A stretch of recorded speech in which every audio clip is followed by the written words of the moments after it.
Welcome, citizens, to another Breaking Vox Bulletin. The race for Scholar Council in Pyrrhus Hive has finally thinned the field down to our final 5 candidates. It has been a wild ride, with dozens upon dozens of citizens turning out to vote. And so I now have here the list of your final candidates who will be entered into the venerable systems of V0T3, the ancient and venerable vote-counting cogitator under the ministrations of Magos Computronicus, who assures us that the machine spirit has been mostly agreeable through its awakening protocols. But before we reveal our final 5, let's discuss some of the candidates and parties who made a good showing but didn't quite make the cut this time. Perhaps they may yet be important political players in elections to come, or perhaps they can form coalitions with other candidates. Who's to say? This is democracy. Anything could happen. First off, we have Herr Ethic of the Confederacy of Hive-Allied Oligarchical Systems, who earned 29 votes. You have not seen the last of Herr Ethic. My inner circle of like-minded nobles are confident that our rise is inevitable. We move at our own pace, you see. Next we have Timmy the Tech Priest of Timmy's party, who had 29 votes. Well, I suppose democracy has failed. Time for wanton destruction. Next we have Fraught the Well-Groomed of the Fluffgood Party clan. Feeble lies, slander. We demand a do-over recount. It matters not. We grow, rise in numbers, and the Pipe District shall be far more informed, smart than Pyrrhus Hive. Next we have Nico Rupert of the Guardsman Party with 29 votes. And he had this to say. The electorate broke before the guard did. Next we have John Mr. Bones Bonesley with 38 votes.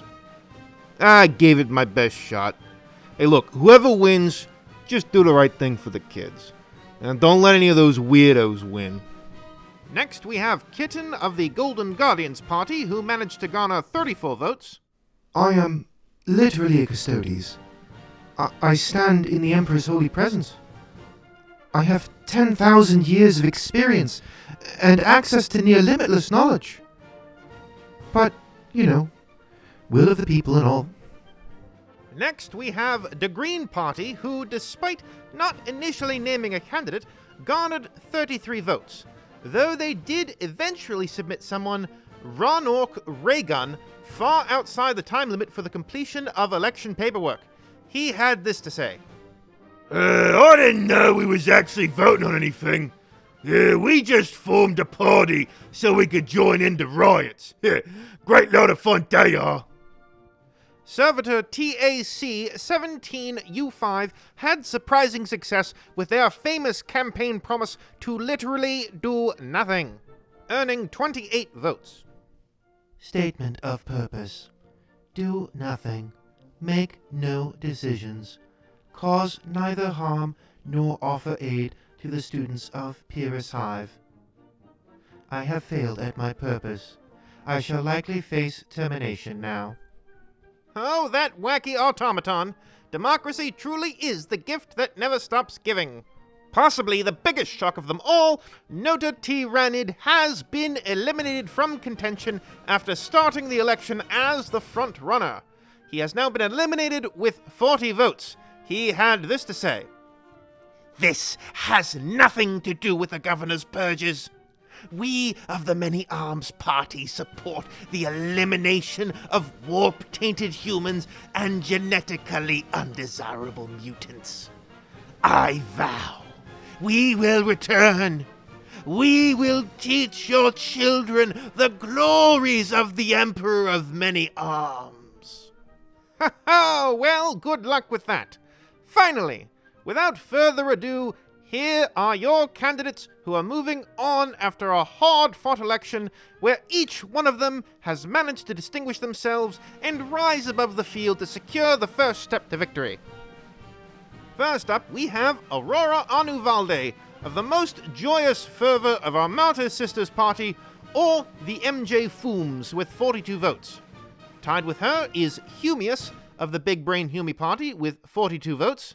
Next is Steel Legion Kane of the Steel Legion 88 with 45 votes. Then it is Alfarius of the Alfarius Party with 46 votes.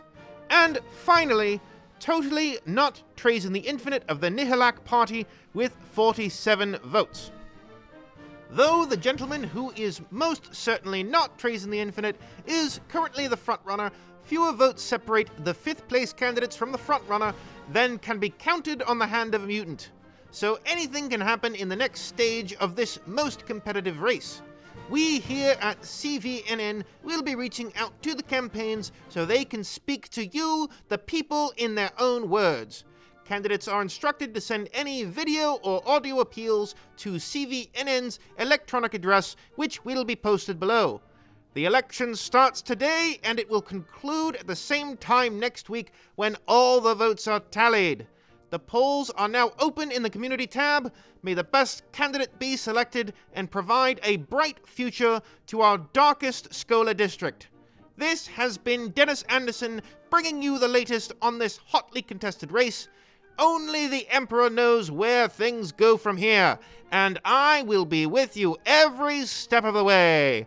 Good night, Corumpere 5.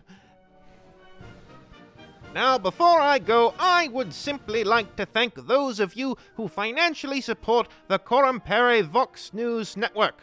Without your continued support, we wouldn't be able to give you the constant stream of information that you crave. Thank you to each and every one of you.